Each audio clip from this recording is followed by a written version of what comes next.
Huwag mong hayaan na hanggang dyan ka lang. Hindi dahil sa ngayon nahihirapan ka na, ay doon ka na titigil.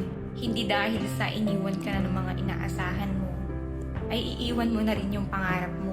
At hindi dahil ilang beses ka nang nadapa, ay hindi ka na pwedeng bumangon ulit.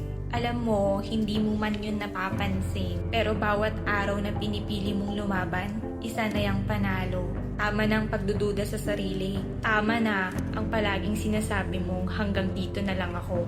Kung may pangarap ka, hawakan mo yun ng mahigpit. Kahit pa mabagal ang takbo mo, ang mahalaga hindi ka humihinto.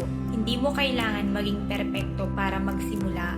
Hindi mo kailangan ng maraming followers para maging totoo ka sa sarili mo. Ang kailangan mo lang ay paniniwala sa sarili at buong tapang na ipagpatuloy. Kaya kung naririnig mo ito ngayon, ituring mo itong paalala na may dahilan kung bakit ka nagigising ngayong araw. May dahilan pa rin kung bakit nasa puso mo pa rin ang pangarap mo. Kaya wag mong hayaan na hanggang dyan ka na lang. Kasi alam kong kaya mo yan. Simulan mo ulit, tumayo ka ulit, lumaban ka ulit. At sa dulo, ikaw din ang magpapasalamat na hindi ka sumuko. Laban lang.